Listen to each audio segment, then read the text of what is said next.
You're listening to Real Food Mental Health with Cody Cox. I had a great time talking with Derek Sheahan because I was hoping to find a guest like him who could speak more to the spiritual, not necessarily the religious side of mental health.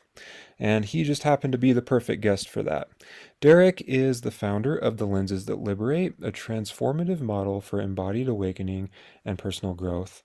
Derek brings over 23 years of deep experience in meditation, somatic work, and therapeutic practice. His journey includes thousands of hours spent in meditation and training with some of the world's most influential teachers, including Adyashanti, Reggie Ray, Peter Fenner, and Eckhart Tolle.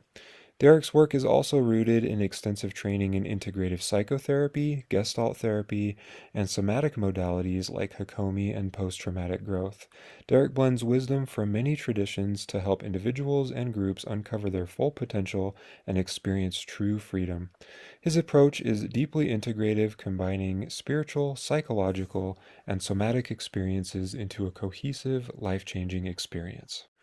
Real quick, before we get into today's episode, I just wanted to remind you that last week on March 3rd, I released a bonus episode on the nutritional assessment questionnaire.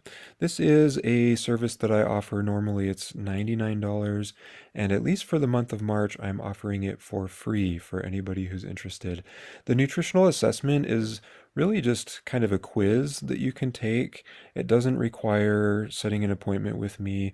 But if you're curious to fill this out and see what kind of data it generates, go to beavercreekwellness.com/nutritional-assessment. I will put a link in the show notes. And one more quick note, next week I'm releasing a very special episode for Podcast-thon, which is a worldwide event to benefit charities. My guest next week is obviously a very special person that I'm so excited to talk to because I really admire her, and she is a very good resource for sound nutrition information. So if nutrition is your thing, it probably is if you're listening to my show. Make sure you stay tuned and don't miss next week's episode.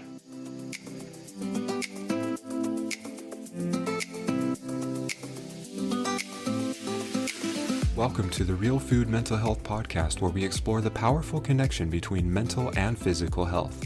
My name is Cody Cox, a holistic nutritional psychotherapist, and I'm here to guide you on a journey to true wellness, mind, body, and spirit. If you're tired of quick fixes and want real solutions that address the root cause, you're in the right place. Let's get started on your path to lasting wellness. Welcome back to Real Food Mental Health with Cody Cox. Today's guest is Derek Sheahan. Derek, tell me about what you do. Yeah, happy to tell you a little bit about it. I'm a psycho-spiritual guide.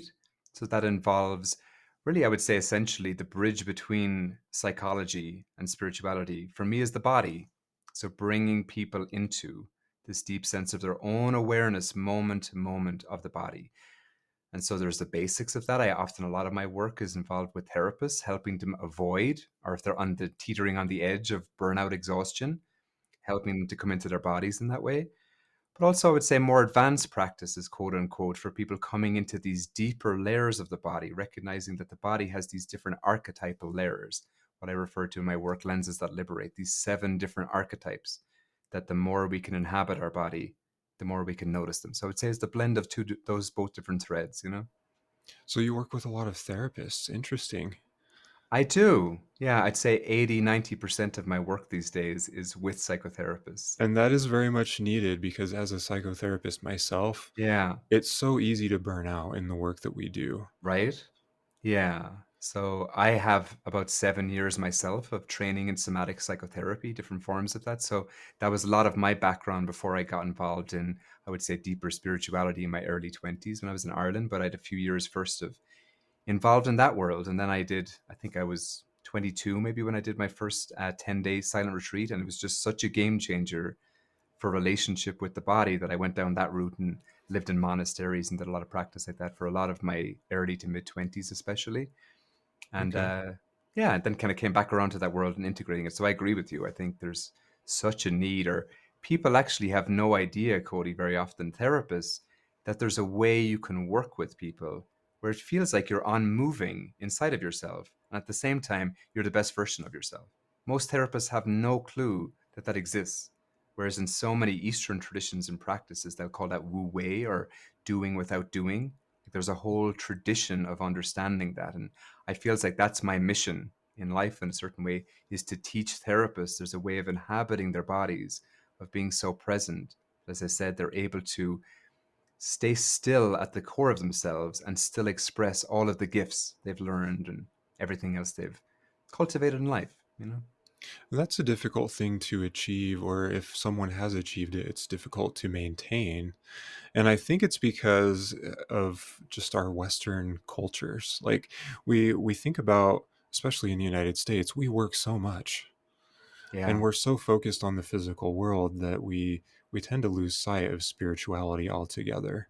And so what would be one of the first things that you do with, if it were a psychotherapist or somebody else who seems to be struggling with that kind of thing? Yeah. Well, let me guide your listeners as well as we're speaking in a very simple practice that you can follow along with us as we're talking, but really following along with your own body. And the first practice I normally teach people is paying attention to the felt sense of the hands. So just as you're listening, see if you can tune in a way, even just for the first 10, 20 seconds or so, giving as much of your attention just to the very simple tingling, throbbing sensations of your hands, whatever way they're presenting right now. So that's very often where I start with people, is just getting people into that place where we're back in touch with the very simple feeling of being us in our hands. I can speak in a minute why I talk about the hands above other places to start with, if you like, but then starting to pay attention from that place. And I really recommend this to anybody who's listening, that you're really getting the essence of what I want to say here, is what I call 70-30 awareness, where Hmm. you're paying attention, at least 70% of your attention as you're listening is staying with the felt sense of yourself.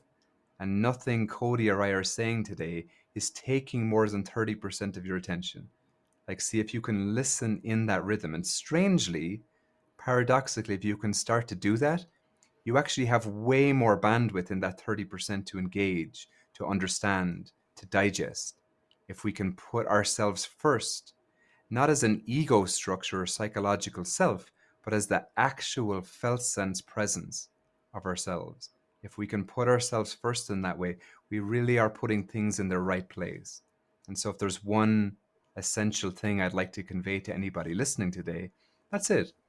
That by putting ourselves back in that order, that 70-30 awareness, we can come, everything else in our life can start to come into a relationship in a different way around that.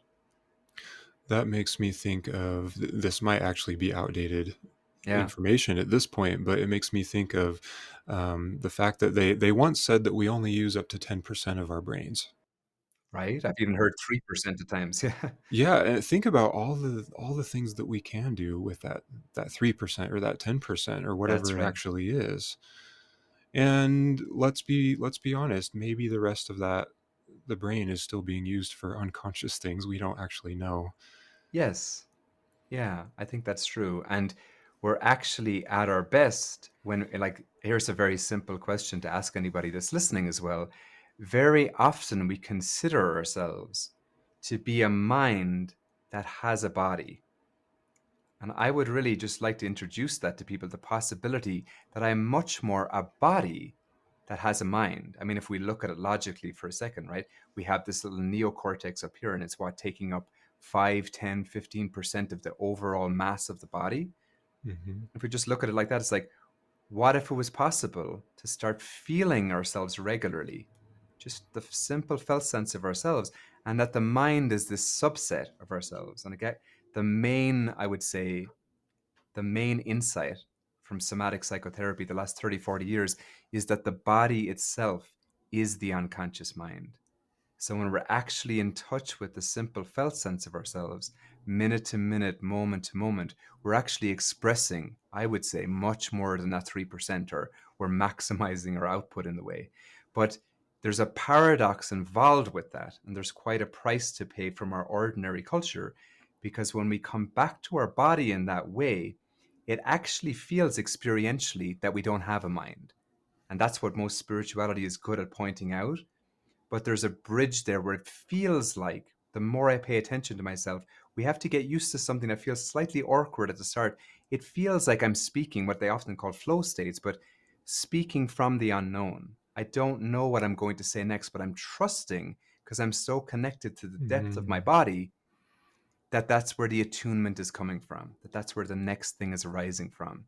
So that's what I often refer to as the cost of paying attention to our body. We have to move through a little bit of a bumpy patch inside of ourselves where we reorient to something deeper inside of ourselves in that way. Very interesting. I think a lot of us think about what we're going to say next Yeah. rather than actually paying attention to the present moment. And Exactly. And I would often say to people, it's none of your business what you say next. It's your business to be so rooted in the felt sense of yourself that your body will organically respond and say the next thing. I often say to Mhm. therapists too, if you think you know what you're going to say to a client in 3 minutes from now or 2 minutes from now, just drop it. It's not about not implementing strategies, but doing it from a place that's organic, that's connected in limbic resonance to the person in front of you. Yeah. I think most psychotherapists, more than most other professionals, are comfortable with awkward silences to the point that Yeah. they are no longer awkward for us because to Yes. us, we consider them to be therapeutic as Agreed. Agreed. and maybe we haven't thought about what we're going to say next, or maybe we have. Maybe we're not really in tune with the spiritual self in that way. But to have that silence is so So important. important. Absolutely. And I would say, in a certain sense, when we really start to tune into the simple felt sense, like I'm saying, and start to inhabit the body in an ongoing way, the label between spirituality and psychology or psychotherapy, it starts to dissolve inside of us.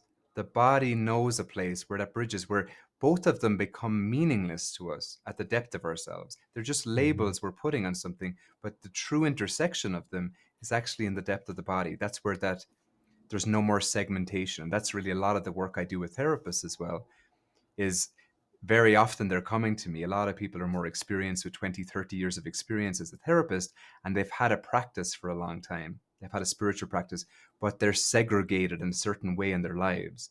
And so it really is about whatever practitioner you are in that way, inhabiting the body regularly so that those worlds merge inside of us, so that they become the same thing. And was it, I think it actually was Eckhart Tolle in his book, Yeah. The Power of Now, he said emotions are physical manifestations of our thoughts. And Yes. Yeah. so you could essentially expand what you were just saying to rather than saying we we are a body with a mind, the body is the mind Absolutely. because Yeah. the body kind of thinks for itself, doesn't it? And I would even say from a nutritional standpoint, Yeah. we see that in the gut as well. The gut is known as the second brain as it produces Yeah. 95% of the body's neurotransmitters. Right. So we've got a lot going on outside of the brain that still have to do with the brain or our intelligence. Yes, and they've talked about that in so many different traditions. Like in Taoism, they'll talk about them as the three different brain centers, essentially, right? So they knew this Mhm. long before they were able to study it in science, that these three different centers, the head, the heart, and the gut, that they're at least equal, or they should be equal in the allegiance we place to them.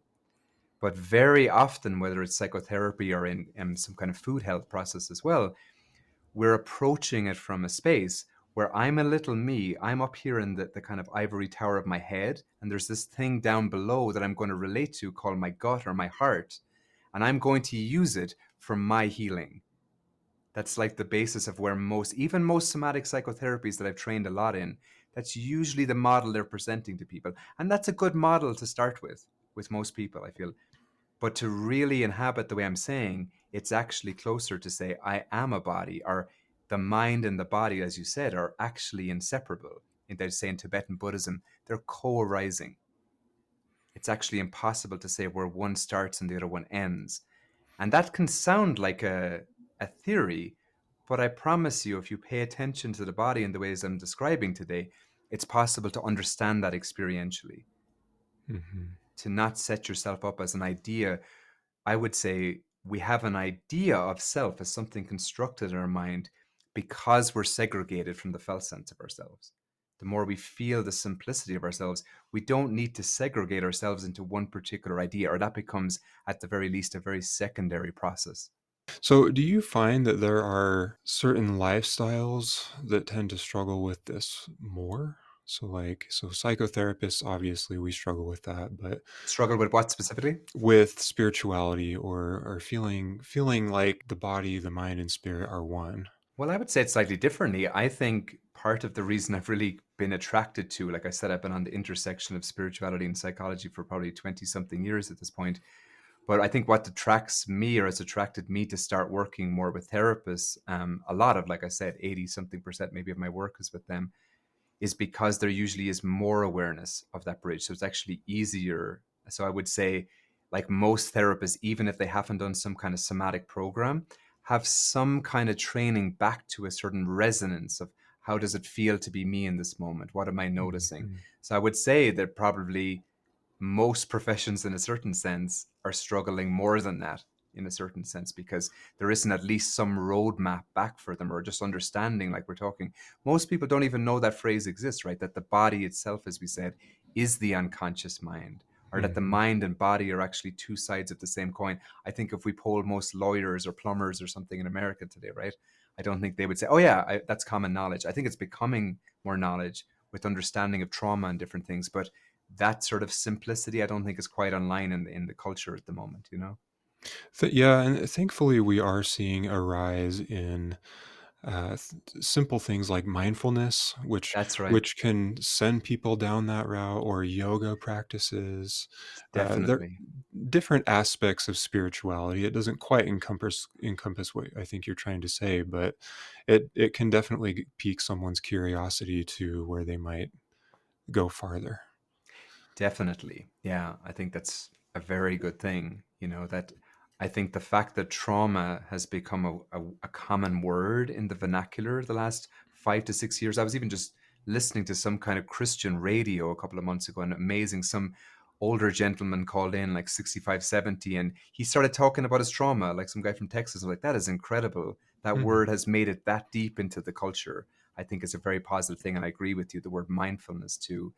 And I do think it's like you said, it's like leading people on this open journey.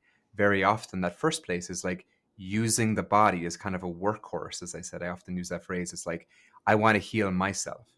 But the more we can come into a relationship with the body, we're not just paying attention to what's difficult, but that ongoing sense, as I said, if you're still listening in that way, to the felt sense of the hands, that I get to inhabit the simplicity of my body, not just looking what's wrong, but just feeling into the constancy of me with the body as an ally in that. That's a deeper, we can call it deeper, we can call it more simple way of engaging with the body in an ongoing way, you know? Mhm. So, how did you get started doing this? Yeah. I started doing therapy when I was probably 18 or 19 in Ireland. I was kind of depressed for a few weeks. I'd broken up with someone and I was really struggling. And I think from there, I went to my first session of therapy, and I think I cried for the first time in maybe 3 or 4 years. I just thought it was incredible just to be able to speak with someone so open. It was far less accepted, I would say, back in Ireland in that culture, maybe whatever, 20 something years ago. Mhm. But I just found it amazing. I remember leaving the office of the therapist and walking back up the hill to my house thinking, if that's what it feels like to heal a little bit, like just sign me up for everything. I remember, so I was already a fairly obsessive person. I was a musician for a living as well, and I was writing songs. I was always that very like, let me dive in fully and experience things. So I started going to therapy 2 or 3 times a week. I started doing night groups. I trained over and changed over in university and started doing psychotherapy trainings. And I think I mentioned to you off camera at the start, I think I was 22 or 23, and I did this first 10-day meditation retreat. And I'd been doing therapy at that point, fairly regularly, 2, 3 times a week, maybe for 2 or 3 years. And that was challenging just to stay with my body. The whole retreat was about, what does it like to just feel like to be you moment to moment? What does it feel like to be in your body? And I remember day 4 or 5 almost leaving, thinking, this is so intense, this is too much for me. And staying, and by day 8 or 9, just having this feeling of, oh my God, I have never relaxed in my body in my life before like this. And I had a feeling almost no one I knew had ever even relaxed like that.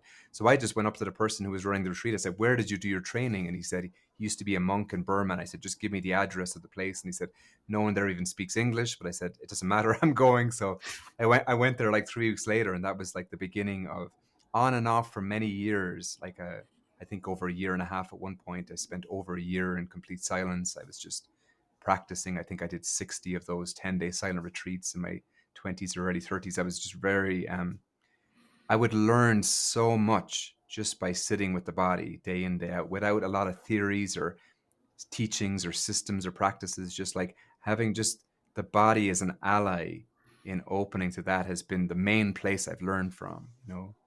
So that was a little bit about my background or journey with that, you know. So you said you spent a year in complete silence. I'll bet language can really get in the way of being in tune with yourself. Was that kind of the reason for going in silence? Was to Yeah. To be clear, it wasn't a complete year in silence. It was over about a year. I think it might have been something like this actually. It was I think over 2 years. I think I spent about a year and a half of that time over 2 years in silence. Oh, But I I didn't see. spend more than 20, 30 days at a time in silence. You know, so I had Okay. these little breaks of kind of coming back to the world. But to answer your question, it's like it's asking for a different relationship with our mind, which is tricky and is often only segregated to spiritual traditions, what I'm about to say here. But it doesn't need to be, because there's nothing spiritual about it essentially. That is, very often the way we use our minds, we confuse the symbols we're using as the actuality. A lot of people have Mhm. heard Alfred Korzybski's phrase of the map is not the territory. As long as we're clear that as I'm using symbols, it's not the actuality, it allows me to stay in a more unbroken way with the feeling of being myself.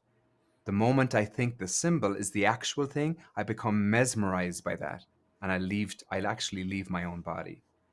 Hmm. That makes me think about the Native Americans. Supposedly, they had practices similar to these, where vision quests, particularly. Yeah, And right. and unfortunately, we don't have a very accurate history of these Native American tribes, but we do know that they had a deeper sense of spirituality than what we have now. Uh, I think that's more, yeah, more than fair to say. and Yeah. I have to say, I envy what they had and what we've lost since then. Yeah. Well, I think you're right. I think even just having more spaciousness, like the kind of curse of modern technologies, we're bombarded with something the whole time, and we have this thing in our pockets that has access to pretty much everything we could ever imagine in any moment, in any direction. So it takes something special to be able to slow down and not become mesmerized by that in the world. So just the reality of having a lot more spaciousness, imagine you're back 400 years ago in any culture and you're walking to a village to go get water or something like that. You've got 2 hours where there's no other stimuli except you paying attention to yourself and your environment around you. And Hmm. that's going to have a very different experience and impact the way you're paying attention to yourself, you know? Yeah, and I live in Utah, which is Yeah. known among therapists to be the wilderness therapy state. Yeah. Because we've got a lot of wilderness therapy programs, particularly in southern Utah in the desert. It's a nice place for that. I mean, it does get cold, it does get snowy, but it's not as bad as you might find in other parts of this country. And so the idea behind it, though, is to send, usually it's teenagers or young adults, out into the wilderness in small groups. So they are escorted by trained professionals, and they are essentially learning to tune into the stimuli from nature and Yeah. from themselves. Totally. Yeah. I don't know if I didn't say that to you before, but when I was living in Durango before I was in Santa Fe here in New Mexico, and I was actually part of a band. I started playing music again for the first time in years, a few years ago.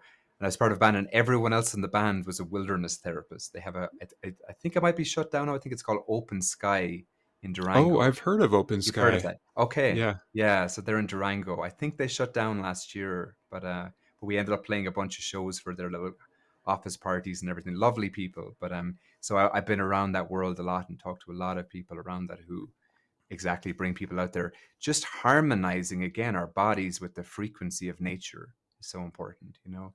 I mean, it's true in a deeper sense that everything is nature. But for a lot of people to be out in a space where it's unhindered by any human frequencies that we've created is a Hmm. very, very helpful start at being able to recognize that in an ongoing way, no matter where we are, you know? So what would you say to the person who lives in a maybe they live in a large city Yeah. and they don't have much access to nature? What would you tell them to do? Yeah. Well, as I said, that first connection of the simplicity with the hands is such a beautiful practice. The other place in the body is the feet. They're the two places I very Mhm. often suggest. What people might know, these what are called the K1 points in Chinese medicine. These what they're often referred to as the bubbling springs, the center points of both of the feet. Very often just putting the soles of your feet in your ground on the ground and maybe standing at the same time if you're listening to this and just bending your knees ever so slightly until you can feel the pull of gravity, you can feel the weight of the earth underneath you. And if you want, you can visualize with that at the same time as you're doing that, just having the sense of anything that's stagnant, that's dissonant, that's in your body just being drawn down lovingly by the earth, bringing you back into harmony with that. Because even if you're on the third floor of an office building and you never come down to the ground or whatever way it is, and you're in a big high rise in New York City or something, there's actually through that connection with gravity, we can reconnect with the earth in that way. So we can really harmonize with nature through that practice. And that I think that's where people get confused. They seem to think, well, I don't have nature around me, so there's Yeah, not really a way that I can do that. But this is pretty much what I was taught in my yoga teacher training too, where you're learning to just pay attention. Pay attention that's to the right. body because the body is part of nature. Yeah, You have that everywhere you go, whether you're in a city or not. 100%. And to recognize, I said this to a friend of mine on another podcast a few weeks ago. She's a nature expert, a spiritual ecologist, I guess she calls herself, and she takes people on these retreats. And I was just recognizing the reason people long to connect to nature, the reason people love to be out in nature is because what you just said there is the remembrance that we actually are nature. Yes. And that's the most. It's not about having a lovely camping trip with your friends or having a nice thing you feel connected to the earth. That's nice. That's the first phase. But what's really possible there with that connection with nature is to remember, oh my God, I am nature. My thoughts are nature. The feeling of my body is nature. I'm immersed in nature. I can't separate myself from it. And that's the real healing that can happen, whether it's wilderness therapy, whether it's vision questing, whether it's being out in nature, or whether it's just sitting in your office building and recognizing that deep connection to the earth, that you belong to something greater than your idea of yourself. It's interesting to me how many people go out in nature and still try to distract themselves from nature. Right? So for example, maybe Yeah. you're hiking on a popular trail, you're passing a bunch of people, and somebody's got a Bluetooth speaker in their backpack and Right. they're blasting their music. Absolutely. Yeah. But then it's like what you were saying. I think deep down we still have that desire I to think be it's, yeah, reminded that we are part of nature. 100%. If we're disconnected from that, that deepest longing is still inside of us. It's well, in spiritual traditions, they refer to it as the remembrance of unity, that we're part of something bigger than ourselves. If it's a more Mm. nature-based tradition, it's that we belong to nature. Whatever way we want to phrase that, if we're sensitive in our bodies, we'll feel an aching or a longing to become part of that again. And sometimes connecting with our body, like there's a cost to it, as I maybe mentioned a little bit earlier. And that's moving through some of that ache, some of that longing, some of that remembrance that I want to connect with myself in a deeper way. So, very often, what I often call the cost of slowing down is if, as we first start to pay attention to our body in some of the ways we're talking about here today, there's that sense. It's like, oh, I mean, if it was easy just to pay attention to our bodies, everybody would do it. People aren't stupid, you know what I mean? If Mhm. somebody like some Wall Street exec or something heard that, of course they would want to do that because they'd feel more connected to themselves. It's very rare that somebody regrets meditating or they regret afterwards, wow, I wish I didn't spend the last half an hour slowing down. But to get somebody to slow down is difficult because they know there's a certain cost involved. It's not all just going to feel pleasant, even though, as I said afterwards, almost inevitably everyone's going to feel like that was a good idea. Like, I'm not going to regret that, you know? Are you feeling drained, struggling with sleep, or battling anxiety? If so, I may have something special just for you. Introducing the 5-week online program called Restart. This transformative program is designed to help you boost your energy, improve your sleep, reduce anxiety, detox from sugar, enhance digestion, and enjoy better overall health. Imagine waking up feeling refreshed, feeling lighter, and embracing each day with confidence. Join us for this life-changing journey and take the first step towards a healthier you. Visit beavercreekwellness.com/restart for all the details and to register today. Don't wait, your path to vibrant health starts now. I have had in my clinical work, I've had a lot of people come back after I suggested that they meditate. Yeah. They come back and they say, "Well, it's not really doing anything for me." Mm. And I always point out the importance of slowing down on purpose, and Yeah. even if you're not cognitively getting a benefit, you're at least getting that rest, which ironically can still be productive. Yes. We live in this fast-paced culture where we stigmatize rest, but we Well said. shouldn't. Well said. Yeah. Well, it feels like that openness, that nothingness, that not doing anything in a moment is unproductive. And it's true in a certain sense. If you're just judging by productivity, it is definitely less productive in the short term.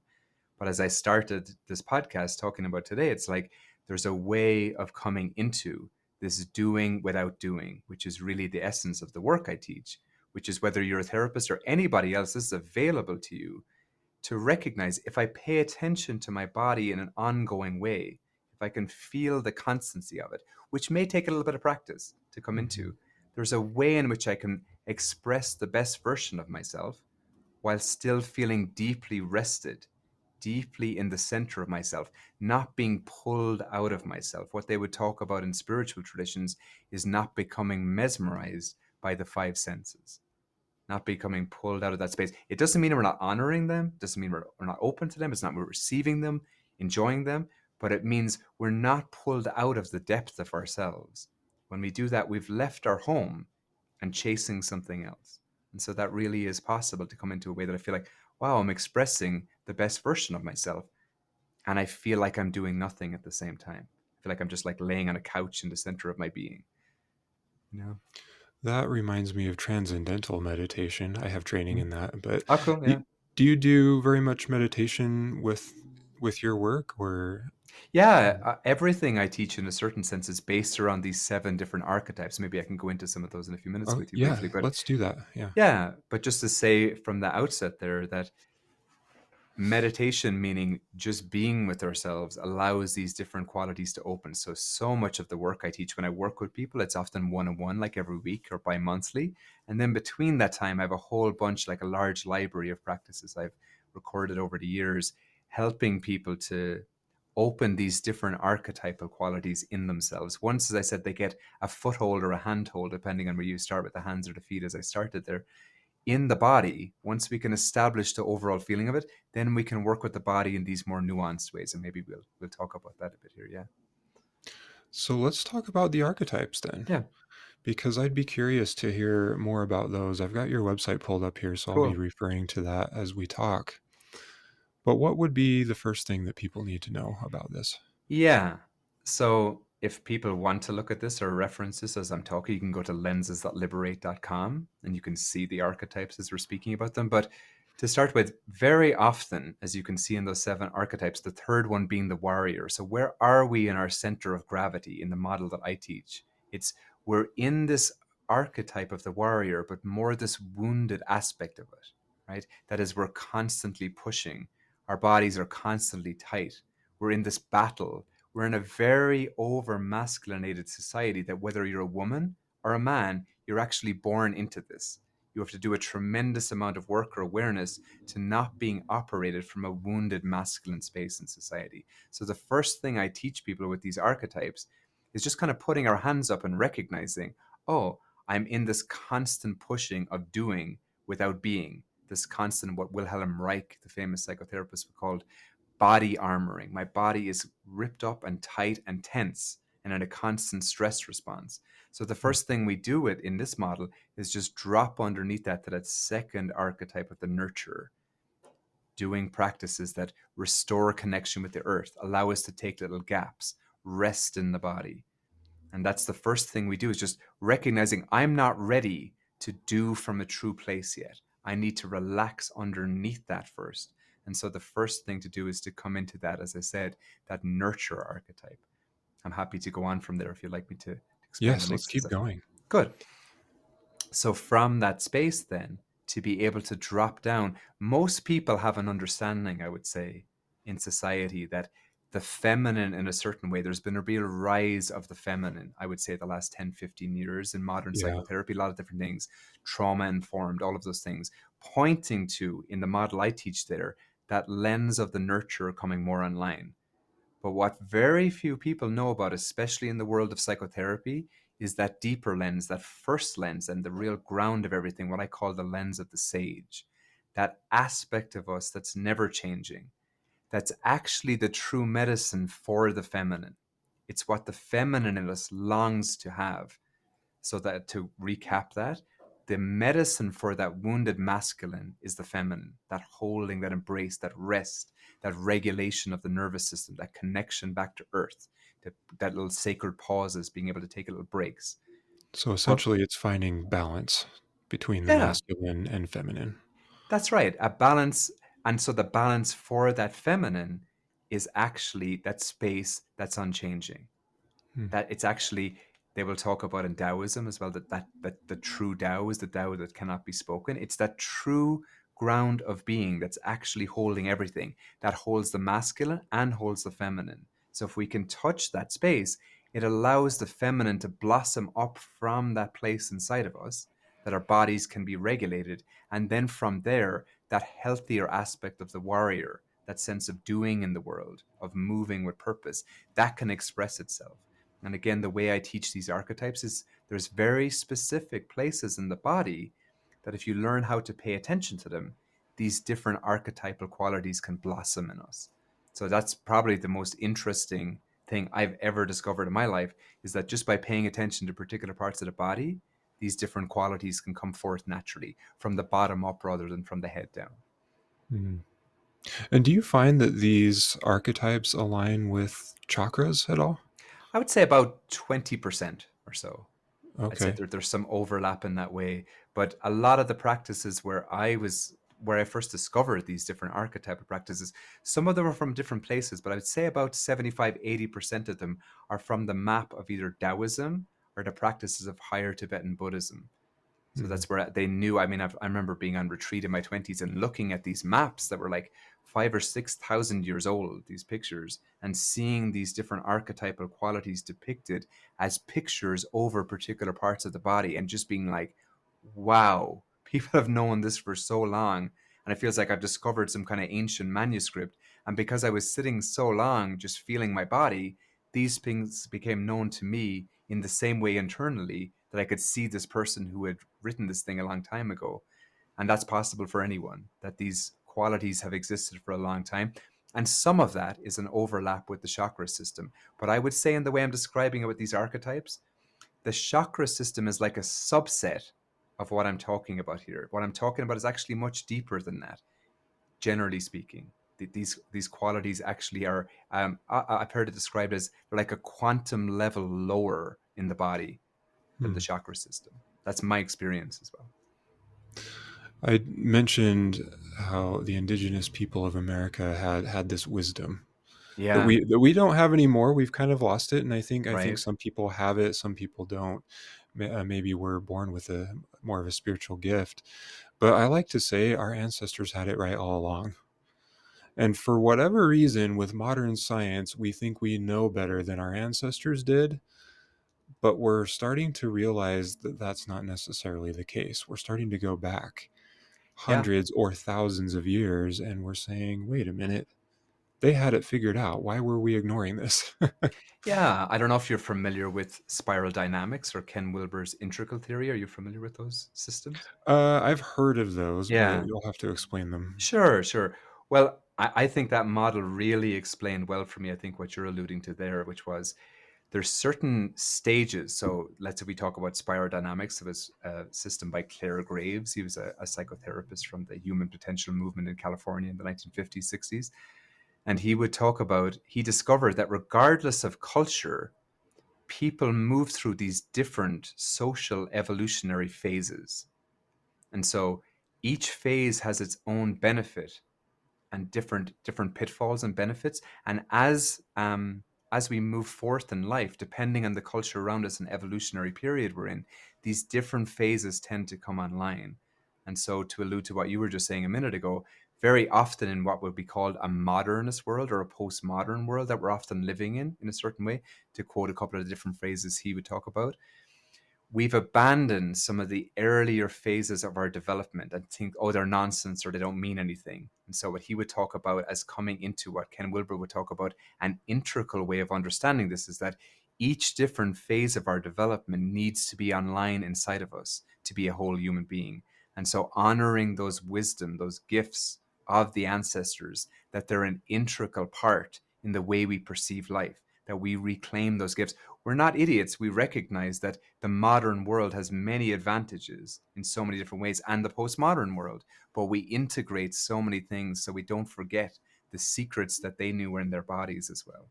And I'd say that's the best way I've ever heard that described. Yeah, and you mentioned how we've decided over the years that these old ways are just they're irrelevant, they're of Yeah, little value. And I often think it's just because science can only measure the physical. It exactly. focuses on the physical rather Yeah. than the spiritual. And so when we're only looking at physical things, of course we're not going to see the value in a spiritual practice. But as we become more spiritual again, we start to feel that value.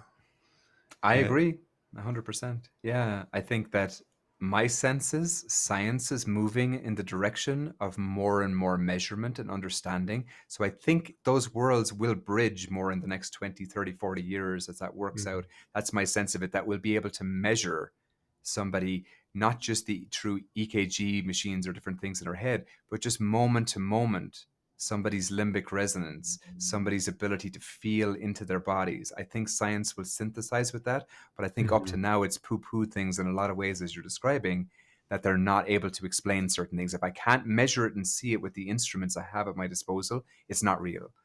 And Yeah. that's a real mistake. And you're correct. It's like the ancestors knew so much about attunement to the patterns of the weather, the patterns of the cycles of the season, of the equinox, of so many different things, of what it meant to be in harmony with nature, that we need to reclaim in ourselves. And that aligns very well with my nutrition training, where essentially we will be the healthiest if we align ourselves with nature, with food, but also with the diurnal rhythm, circadian rhythm, Yeah. cycles of nature, the seasons, everything. We want to be one with nature rather than dominating it, because as soon as we start trying to dominate it, that's when we develop disease. Well And said. that's what we see. Like we look back over the last several decades or the last couple hundred years, and with every step of technology advancement, we see another wave of disease coming. Right.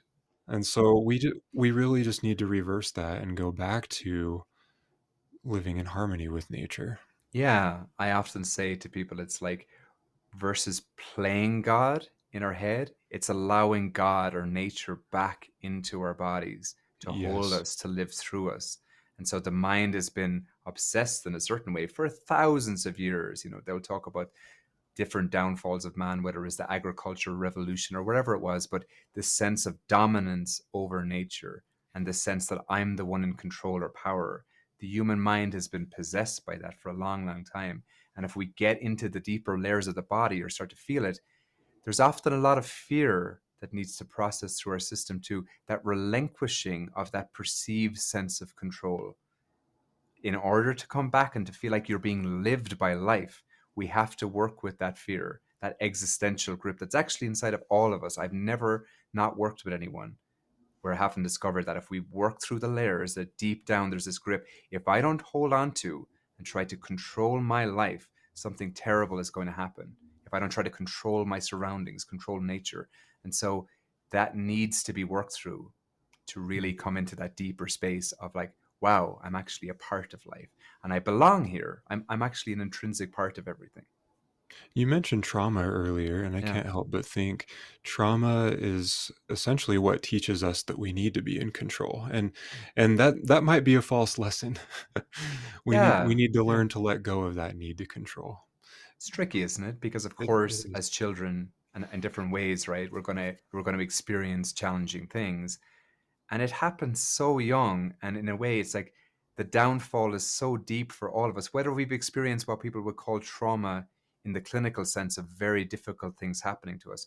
All of us from a young age, for one reason, or even if our parents are lovely and beautiful, experience these deep slights against the depth of us that feel like it is not safe here to just relax in the openness and trust the next thing that will come out of my mouth, to trust when the natural cycles, as you said, of the body, of my relationship with other people. So nobody makes it, as far as I've ever seen, beyond the age of 4 or 5 without developing these different structures that start to believe I'm the one in control. That's just part of our evolutionary cycle. But the Mhm. sooner the sooner we can start to question that, you know what I mean? The wiser ones start questioning that at 12 or 13 or 14. If you're fortunate, you discover that maybe when you're 18 or 19. But the earlier you can start to recognize something else happening allows that process of coming into deeper harmony to be softer, to be smoother. We are taught to overplan and overpower, Nicely said. Yeah. but it seems like we need to take a step back from that. And yeah, we do need some level of power, but not nearly as much as we think we do. Oh, yeah.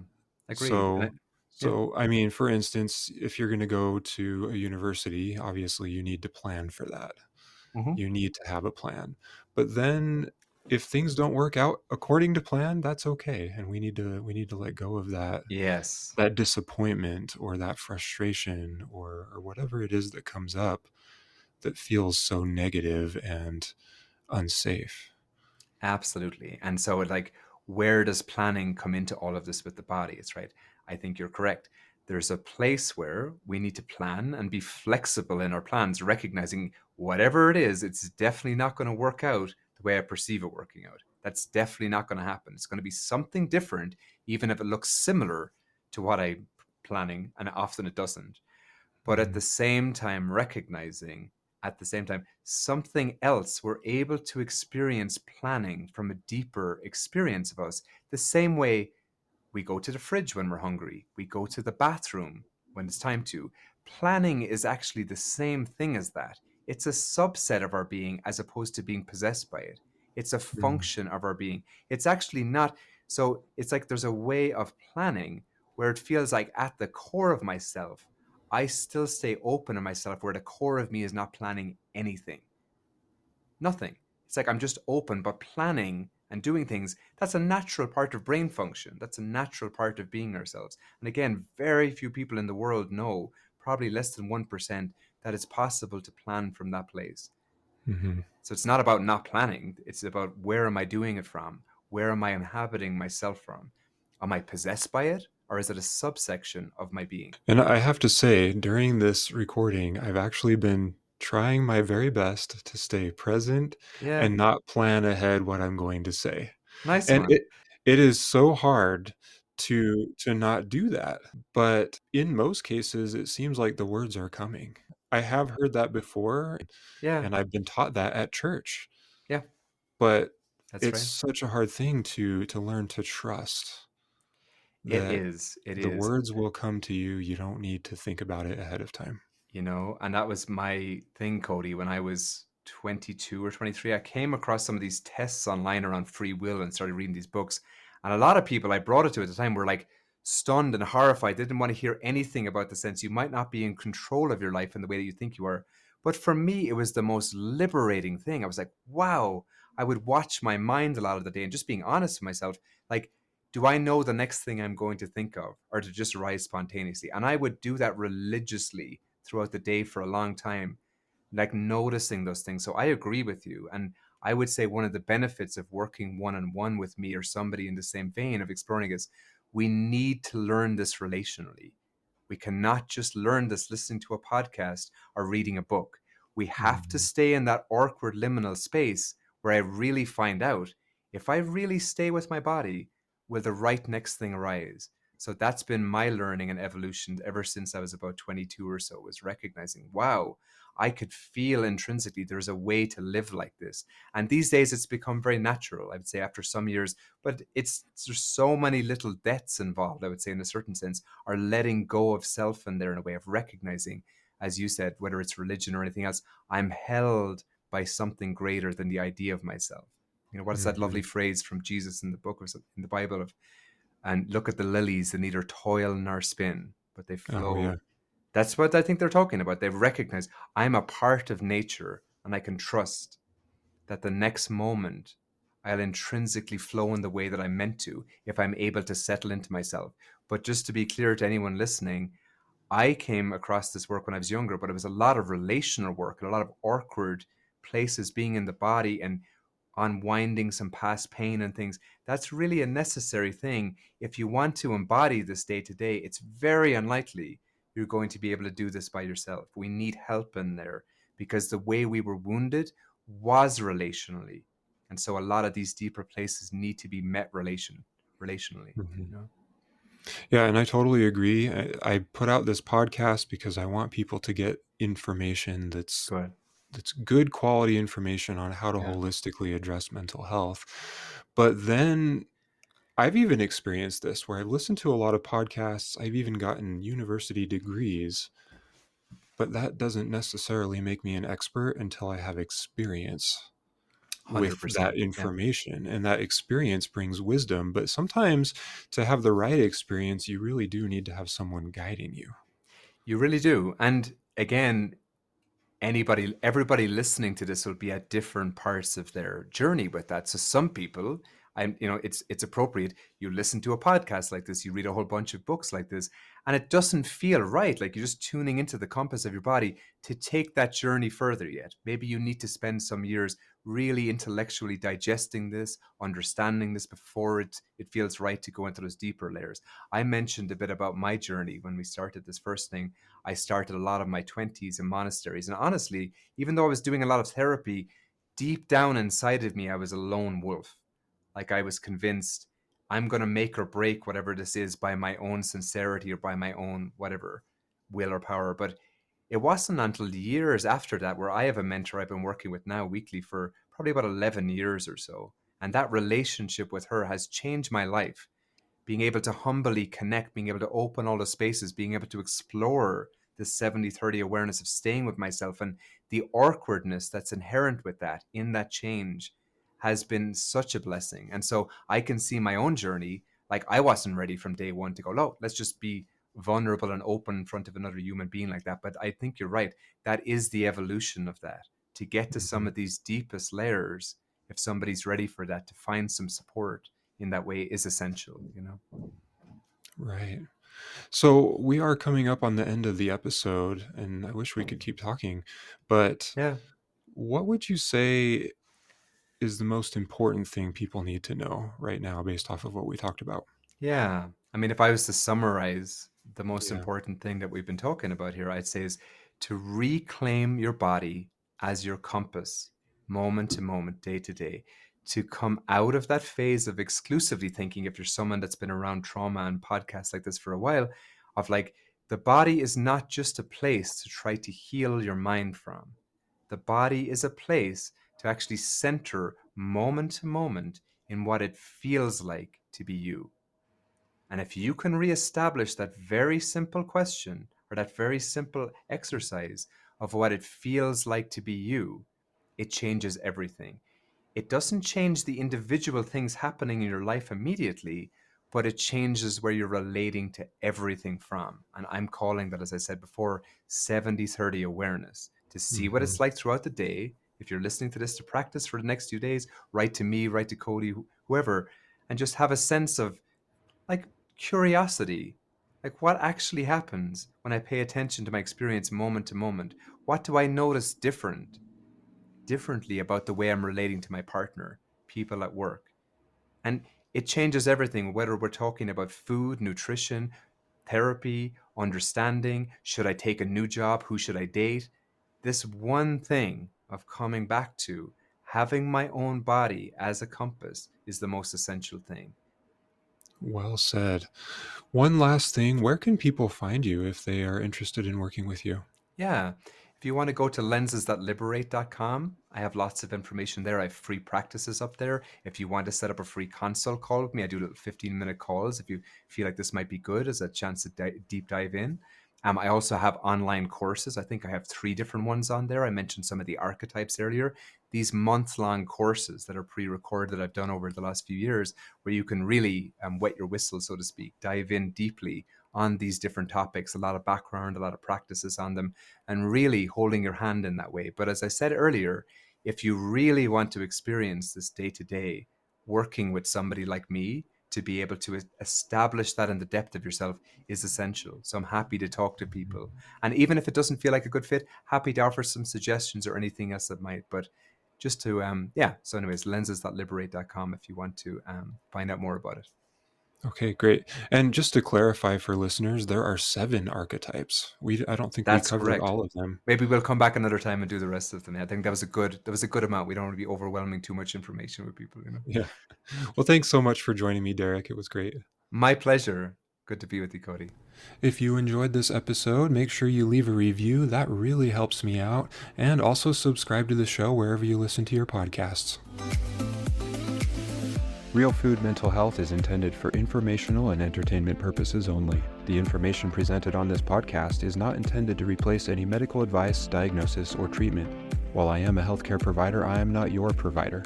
Always seek the advice of an appropriate healthcare practitioner with any personal questions you may have regarding a medical condition. Never disregard professional medical advice or delay in seeking it because of something you have heard on this podcast. Reliance on information provided by this podcast is at your own risk.